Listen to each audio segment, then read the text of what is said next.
Alright, so there's a couple different ways to solve number 1. The first thing you could do is, and I think it's the easiest way to remember, is that if it was a trinomial. For example, if it looked like this, where A, B, and C were numbers, then I would know how to factor it. I would have to find something that multiplies to give me C and adds to give me B as long as A was 1.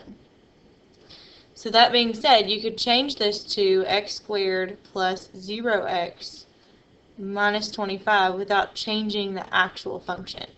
So if I was to do that, I would have to figure out what's going to multiply to give me negative 25 and add to give me 0. Well, these would have to be different signs because the only thing that's going to multiply to give me a negative would be a positive and a negative.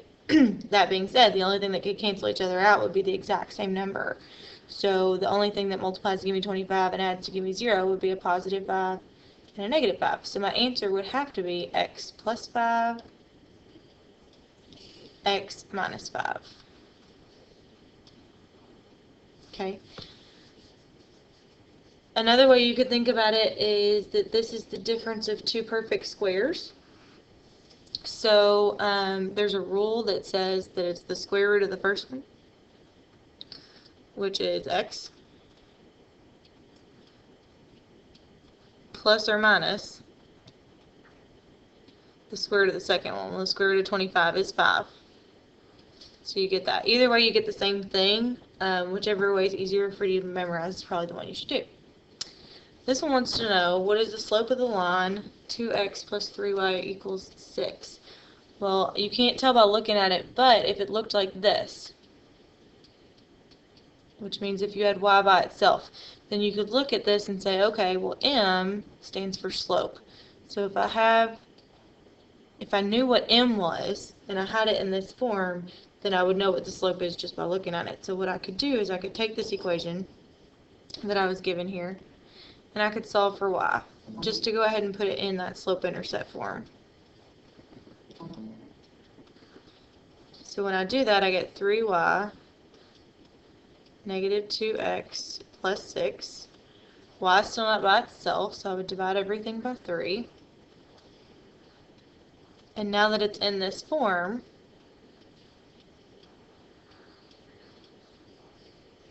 I can tell that this is my slope, m, and if it asks me for my y-intercept, that's what my y-intercept would be. So my answer is negative 2/3, because that's the slope of that line.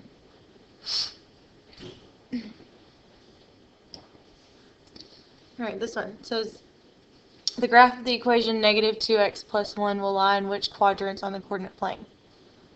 Well, if you drew a coordinate plane, and you drew this line, remember this is the form y equals mx plus b.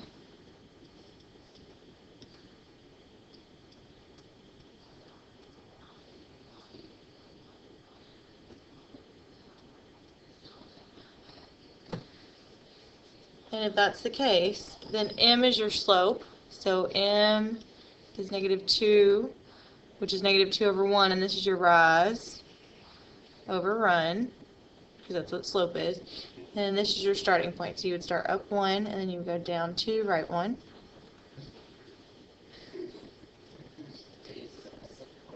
And draw a line. If I labeled these quadrants, this is quadrant 1, 2. So see how the line crosses over into 1 and 2. This is 3. It doesn't touch 3. And it touches 4. So my answer would be D, because it goes into 1, 2, and 4.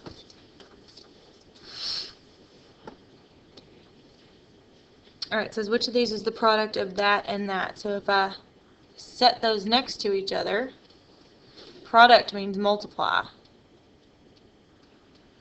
So I'm multiplying this whole thing times this whole thing. So I'm going to FOIL or distribute. 2x times x is a 2x squared. X times negative 3y is a negative 3xy or yx. It doesn't matter which order you write it in. 2 times x, or 2y times 2x is a positive 4xy. And 2y times negative 3y is a negative 6y squared, because y times y is y squared. My next step is to combine like terms. I don't have any other x squared terms, so this one's just going to come down. And I like to cross them out when I'm done with them. These two are like terms. So when I add them together, I get a 1xy. This doesn't have any like terms, so I just bring it down. So this is my answer. My answer should be B.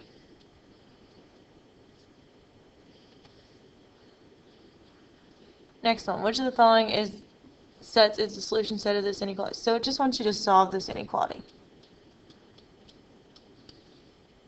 And when you solve an inequality, it's just like an equation.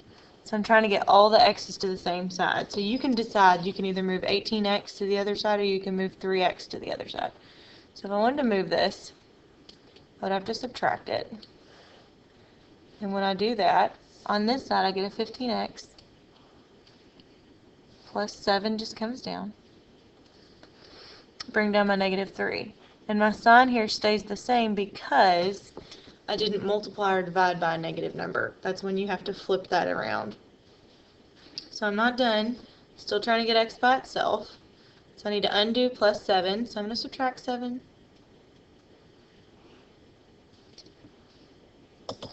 The only thing left on this side is 15x. And on this side I get negative 3 minus 7, which gets more negative, gives me negative 10.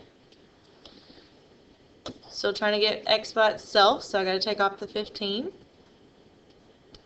So I'm going to divide. Oh, sign stays the same. I didn't multiply or divide by a negative. And when I do this, I can reduce it in my calculator to a negative 2/3. And then I didn't multiply or divide by a negative, so it stays the same. I multiplied by a positive 15, so this stays facing the same way. If I divided by a negative 15, I would flip it. So now when you look at an inequality, this symbol eats the bigger number, which means x is this, negative 2/3, and everything bigger than that.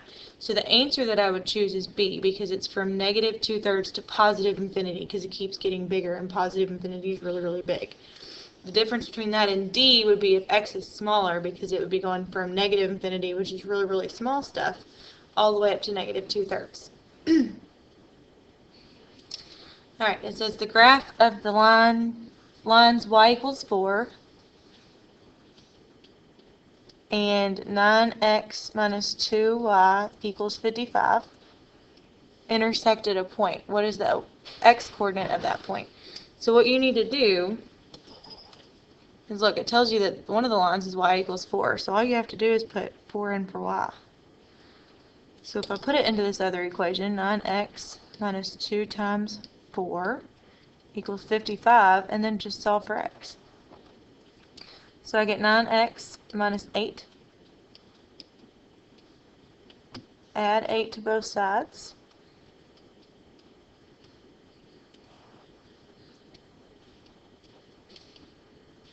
And 9x is equal to 63. Divide both sides by 9. And x is 7. And it asked me to solve for x, so I am finished. Next one, it wants me to simplify this. Well, it's a rational expression, so first thing I'm going to do is look for a GCF. What's the biggest number I can take out of 6 and 2?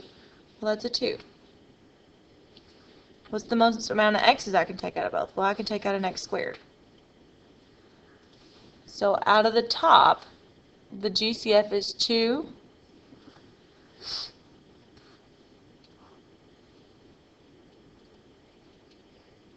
The GCF is 2x squared. And when I divide this, divide 6 by 2 and I get 3. Subtract my exponents and I get an x to the 6th.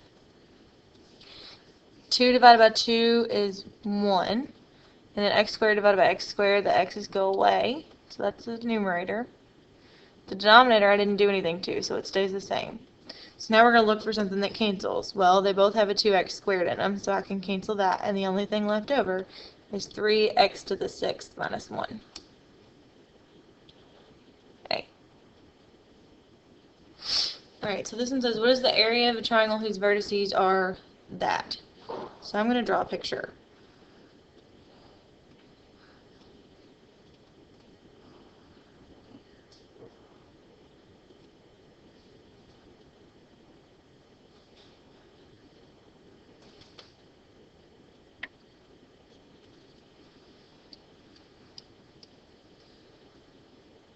Alright. So if I plotted those points and I started with this first vertex, negative 4, 0, that would be right here. And then I plotted the next one, which is negative 10, 0, 5, 6, 7, 8. It's right there. And then I plotted the last one, which is negative 7, negative 6, which is right here. That's the triangle that it makes. It's right here. And it wants to know the area of this triangle. Well, in order to find the area of a triangle, the formula is 1/2 times the base times the height. Well, the base of this triangle would be right here. So I need to know how far apart is this. So this is 1, 2, 3, 4, 5, 6 spaces. Okay, and this one down here was the point 7, negative 6. So the base is 6, because that's what this is right here. I know what 1/2 is, it's just 1/2. And then the height would be how far down it went. Well, it went down to negative 6, so the height is also 6. So now I have to just multiply 1/2 times 6, which is 3. Bring down that 6, and then 3 times 6, 18. So the area of this triangle is 18.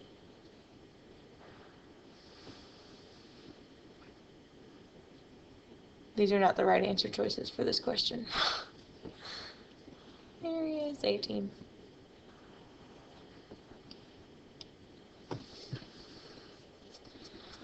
Alright, so this one says one factor of this is this. Well, factor tells me I need to factor. So if I'm going to factor, first thing I need to do is look and see if I can find a GCF. So I'm looking for something that I can divide by 3, 14, and 8, and there's nothing.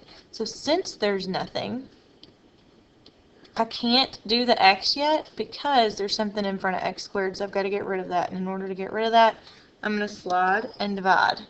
So my first step is to slide and factor the result. So I'm going to do 3 times 8, which is 24.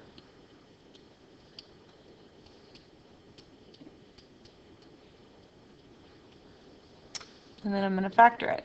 What multiplies to give me 24 and adds to give me negative 14. Well, if it's going to multiply to give me a negative or positive 24, then these two signs are going to have to be the same. And those two signs are going to both have to be negative to give me a negative 14 here.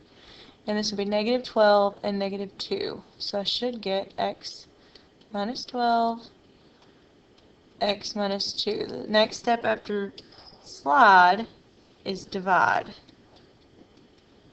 And when I divide, I cannot forget to reduce. So I'm going to divide by what I multiplied by. Well, I multiplied by 3.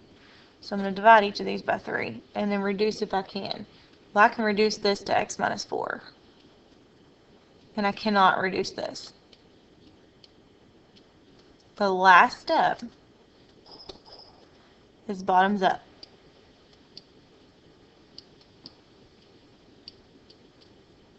Which means if I have a fraction, this denominator comes out front. So this becomes 3x minus 2. And then this one wasn't a fraction, so it's not a problem.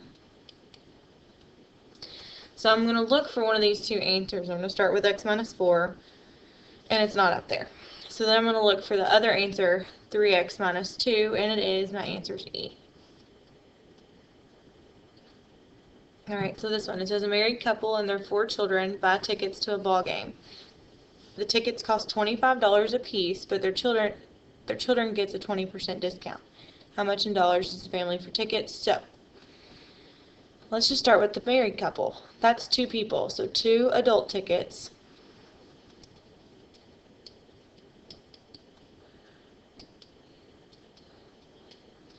is going to cost me 2 times $25, which is $50. So that's how much the parents are going to pay just for their tickets. Let's talk about the children's tickets. There's 4 children tickets. So they get 20% off. So if you take the 25, I need to figure out what is 20% of that. So I would multiply it by 0.20 because that's what 20% is. And when I take 25, that's the discount that they get. So they get a discount of $5, which means each child's ticket costs $20, and there were 4 children. So if I multiply the 4 children times the $20, I would spend $80 on the kids. So now you're going to add the amount that the parents paid, the $50, plus the $80 that the kids paid to give you a total of $130.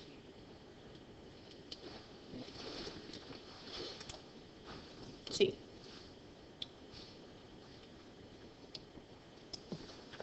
Alright, this one wants me to find the distance between these 2 points. Well, the distance is that formula we used. X1 minus x2 squared plus y1 minus y2 squared. And if I plug that in, this is x1, y1, x2, y2. X1 is 4 minus x2 is negative 2 squared plus y1 is 2 square root of 3 minus y2 is just square root, this is square root of 13. Alright, so if I wrote that out, minus negative 2 is the same as plus positive 2, so this is actually 6 squared. And then here, it's like combining like terms, so basically 2 square root of 13 minus 1 square root of 13 leaves me with 1 square root of 13 left over, because 2 minus 1 is 1. 6 squared is 36, and then square root of 13 squared, it undoes the square, and you get 13. Add those two things together, and I get 49, square root of 49. And the square root of 49 is 7. So my answer is E.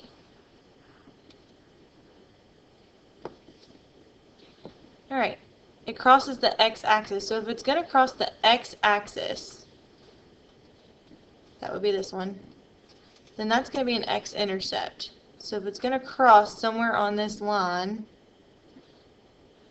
then that's where my y value equals 0, because up here is y is 1, 2, 3, 4, negative 1, negative 2, negative 3, negative 4. So in order to find an x-intercept, you have to plug 0 in for y.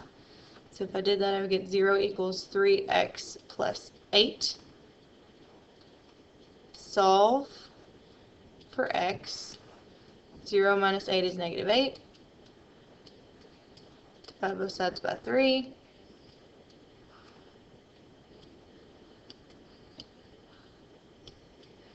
And that's where they got x equals negative 8 over 3.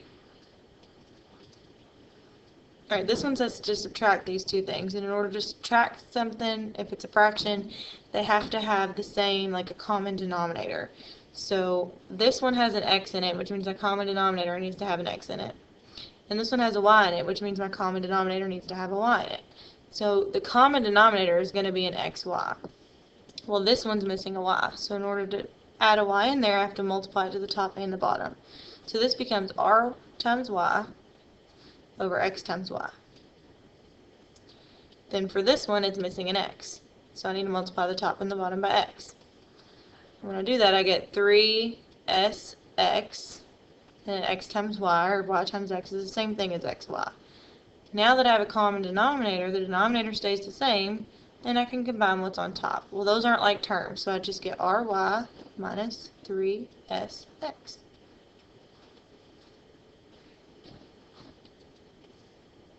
Which is this one. Alright, here we are solving a proportion. So I'm trying to get in there to f, but before I can get in there to f, I need to get rid of different stuff. So if I'm going to get rid of different stuff, Then the first thing I need to do is multiply this side by s. So I'm going to multiply this side by s.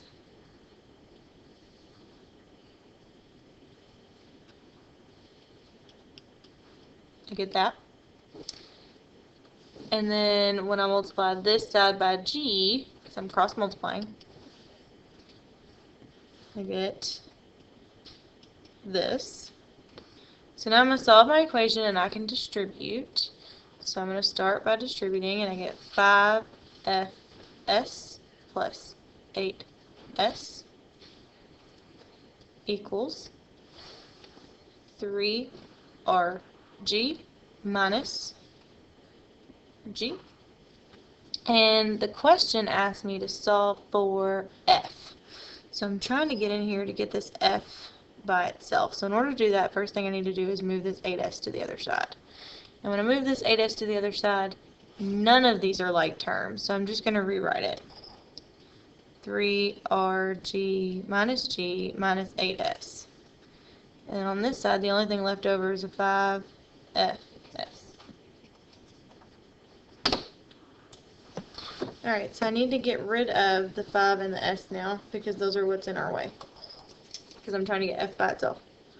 Well, 5 and s are both being multiplied by f, so you can do this in 2 different steps or one big step. To undo multiplication, you could just divide. And then I'm going to divide this whole side by 5s. So that means f is equal to this whole numerator that I couldn't combine together, all over 5s, which is a.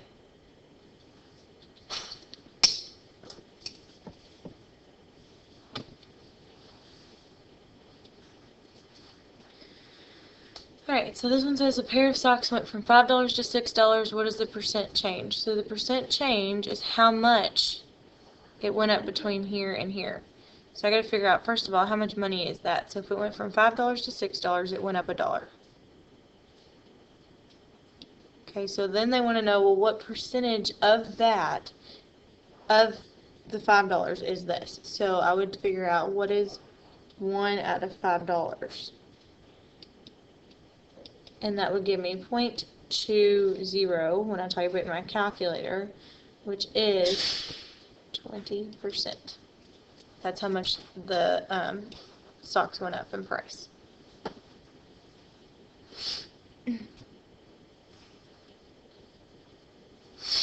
Okay, so this one, it says a buyer purchases 20% of the 1,200 widgets in a warehouse inventory. So if you started with 12,000, and then they bought 20% of that, you'd have to figure out, okay, what is 20% of that? So I'd multiply it by 20%. So when I do that, I would get 2,400. So that's how much the person bought. Okay, so that's how many they bought.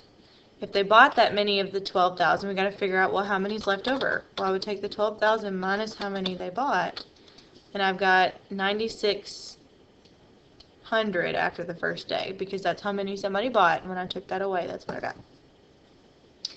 Then it says, the next day, another buyer purchases 10% of this, what was left. So I've got to figure out, okay, well, what is 10% of what was left?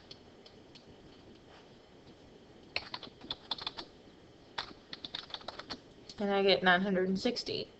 So that's how much somebody bought the next day. Well, I want to know how many are left. So what I would do is take the 9,600 that I have, subtract the 960 that somebody bought, and I have 8,640 left.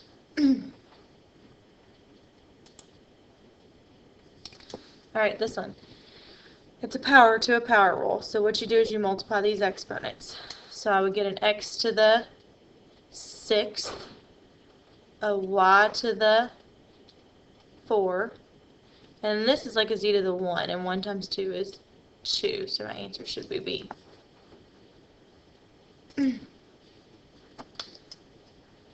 This one says if this is my equation, then what is x equal? That's a question mark, not a 7. So I've got 3 1/2 times x is equal to 8. So if I'm solving for x, I need to try to undo 3 1/2 times x. So to undo multiplication, I am going to divide both sides by 3 1/2. And I would get x equals. So now in my calculator, I'm going to put 8 divided by, and then in parentheses, 3 plus the fraction 1/2. Because 3 1/2 is 3 plus 1/2. So make sure that this whole denominator, 3 plus 1/2, is in its own set of parentheses to show that I'm dividing 8 by 3 plus 1/2. And when I do that, I get this, which it doesn't give me in this calculator, but you would hit the second PRB, second ABC. If you were using this calculator,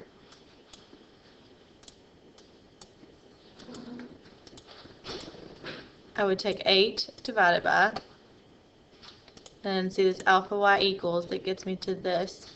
I'm looking for a mixed number, this U N D, and it was 3 1/2 that I was dividing by. And when I press enter, it gives me a mixed number, improper fraction, but my answers are in mixed numbers. So what I would do next is hit my alpha y equals button again, and when I get there, this ND to UND changes it from an improper fraction to a mixed number. So when I press enter, the answer is 2 2/7, which is C.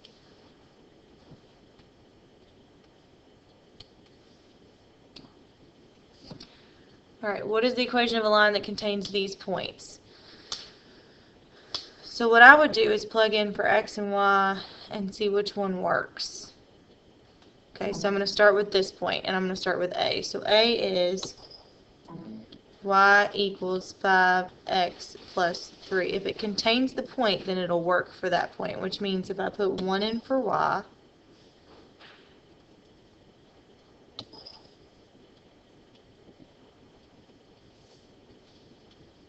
and I put -1 in for x, then I can solve that.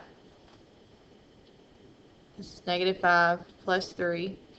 And when I solve this, if it works, this would be something like 1 equals 1 or -2 equals -2. And it's not, so it can't be A. I'm not even going to check that other point. So now I'm going to check B. Y equals 3x plus 3. And I'm going to plug in for 1 for y.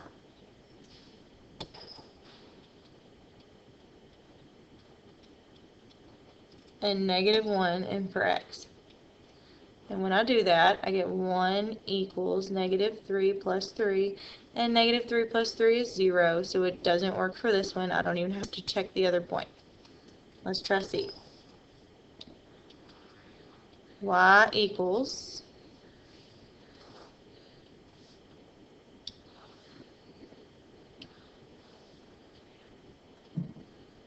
3/4 times x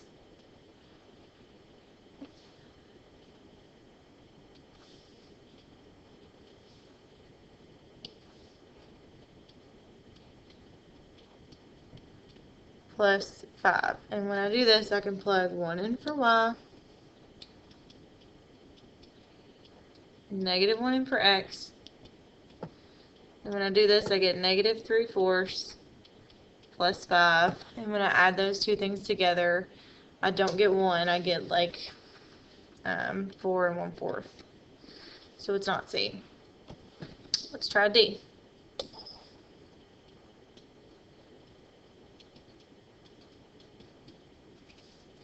If I put 1 in for y, -1 in for x, I would add these two things together, multiply, and I get -2 plus 5. -2 plus 5 is not 1, it's 3, so it's not D. Let's try E. Y equals 2 times x plus 3. Y was 1. 2 times x is -1 plus 3. This is negative 2 plus 3. 1 equals 1, which is true. My answer is E. Normally, especially if it's not the first answer, you would want to go ahead and check this other point just to make sure. So if I use the same equation, and I put 7 in for y, 2 times x is 2. This is 4 plus 3. And 4 plus 3 is 7, so it works for this one as well. My answer is E. This is what is the product of these two things. So again, I'm multiplying this and everything in this parenthesis to everything in this parenthesis. And this is something that you learned in Mr. Thornsberry's class and in Algebra 2.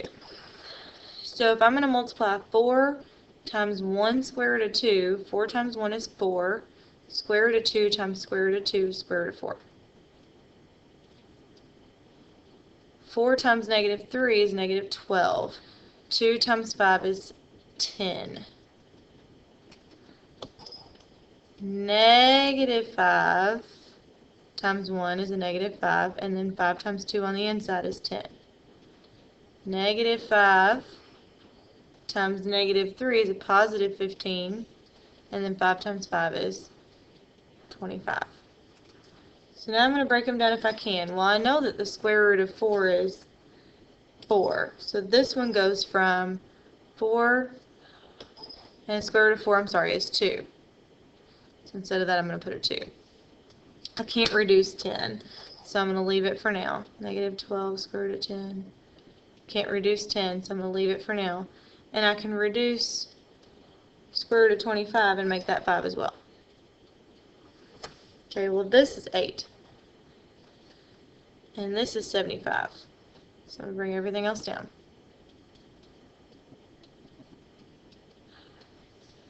Now I'm going to combine like terms. Well, these two are alike, and that gives me 83. These two are alike, and they have to be the same on the outside. The inside stays the same. I'm sorry, they have to be the same on the inside. The outsides are what I add together. The inside stays the same. Negative 12 minus 5 is negative 17. C.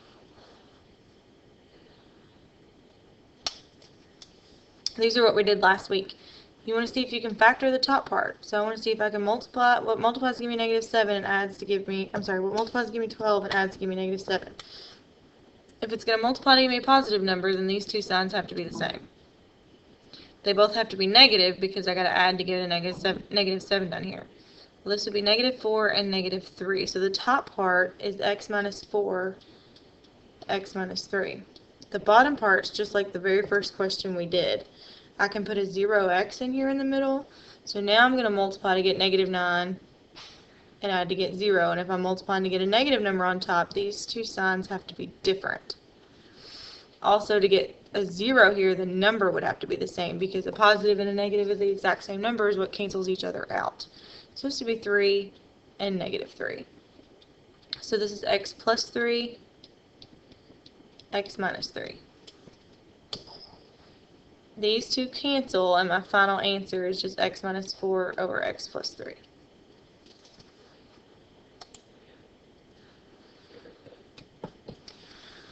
Alright, the next one. Exponents come before multiplication, so I've got to square this before I can multiply everything by 5x. So I'm just going to bring my 5x over. And the next thing I'm going to do is go ahead and take this 5x, or this x minus 2 squared. Something squared means times itself, so I'm going to actually write it out, times itself. Okay, and then I'm just going to bring my 5x down again. And I'm going to go ahead and I'm going to multiply. X times x is x squared. X times negative 2 is a negative 2x. Negative 2 times x is a negative 2x. And negative 2 times negative 2 is positive 4. Bring down my 5x. I can do a little more in here. I can combine like terms, so I'm going to go ahead and do that so I have less to multiply later. And that's where I get this negative 4x. Everything else comes down. My next step would be to distribute 5x. 5x times x squared would be a 5x to the third. And then 5x times negative 4x would be a negative 20x squared. And then 5x times 4 is a positive 20x. So my answer should be B. This one says, if x and y are positive integers, which of the following is equivalent? So,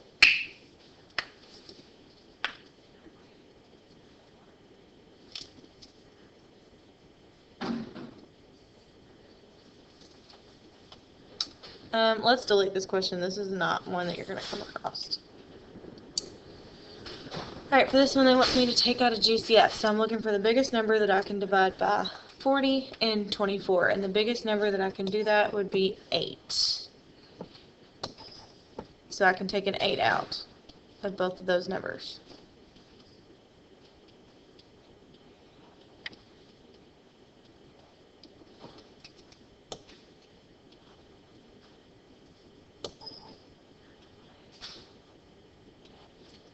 Also, I can take x's out because they both have x's in them, and the most I can take out of both of them is an x to the 11th.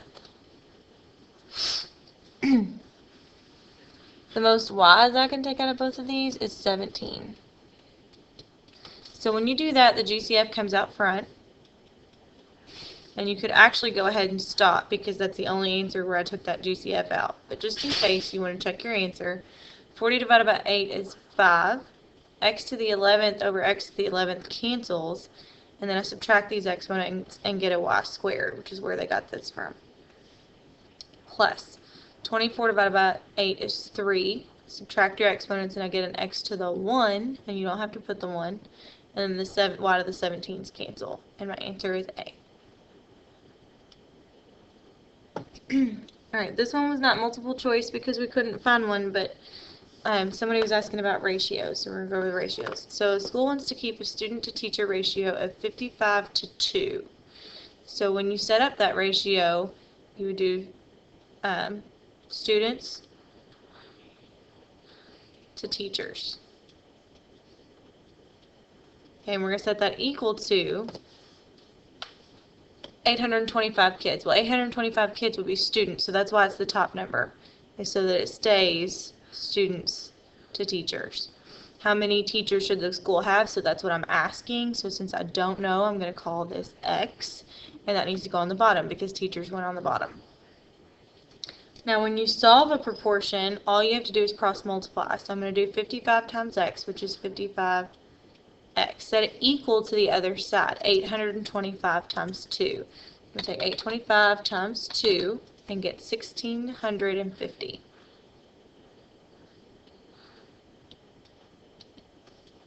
To get rid of 55, I would divide both sides by 55. And that's where they get the 30.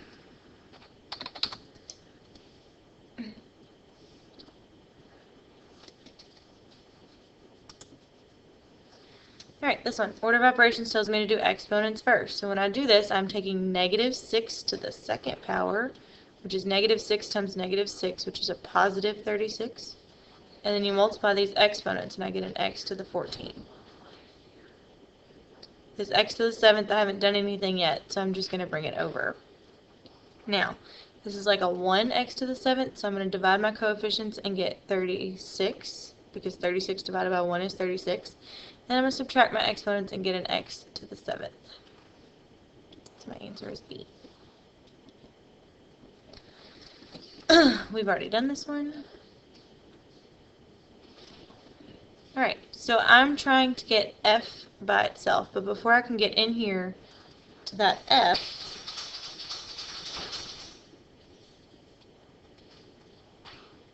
let me rewrite it down here. It's in parentheses, so before I can get in here to that f and that 32, I've got to get rid of this 5/9, and there's a couple different ways you can think about it. You can think about multiplying by 9 to get rid of the divide by 9, and then dividing by 5, or just going ahead and multiplying by the reciprocal. So that's what you're going to do, and anytime you want to get rid of a fraction, you want to multiply by the reciprocal, because that'll cancel. So when I do that, this side gives me 9 fifths c. And left over here is just the f minus 32. And I don't have to put the parentheses because I've gotten rid of everything that's outside the parentheses. I need to get f by itself, so I'm going to add 32 to both sides. These are not like terms, so I'm going to get 9/5 c plus 32 on this side equals f. So my answer is C. Alright, rewrite the equation to solve for y in terms of x. So I'm just trying to get y by itself. So I'm going to box this negative 5y that I'm trying to get by itself, and I'm going to move this 4x to the other side. Since it was positive, I would subtract it. So when I do that, left over here is a negative 5y. And over here, I get a negative 4x plus 15. I'm not done because I need to get y by itself. So I've got to take this negative 5 off the y. So I'm going to divide everything by negative 5. When I reduce this fraction, it doesn't actually reduce, but a negative divided by a negative is a positive. So it becomes positive 4/5 x, and then 15 divided by negative 5 is negative 3. And that's it.